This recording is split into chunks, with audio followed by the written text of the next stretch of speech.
প্রত্যেকদিন শাশুড়ি মা সকালবেলা ওঠেন, উঠে রান্না বান্না করেন, কিন্তু বউ বেলা অবধি ঘুমায়, এসি চালিয়ে আরাম করে ঘুমিয়ে থাকে। শাশুড়ি সকালবেলা সমস্ত কাজ সেরে রান্না বান্না করে, ছেলে নাতি নাতনি সবাই টিফিন করে, নিজেদের টিফিন করে, তারপরে দুপুরে রান্না বান্না করে। প্রচুর কষ্ট হয়।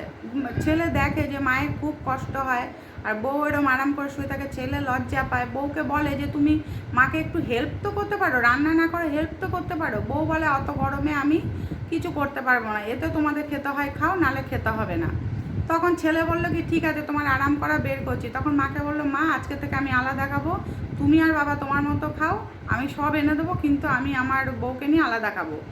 তখন ছেলে করলো কি বউকে নিয়ে আলাদা হয়ে গেলো। এবার কোথায় যাবে ছেলের বউ? তখন তো নিজের ছেলে, নিজের বর, নিজের মেয়ের জন্য রান্না করতেই হবে। তখন থেকে সে তার নিজের রান্না করতে থাকলো। মাকে খালি বললো মা ওকে একটু বুঝতে দাও যে গরমে কতটা কষ্ট হয়।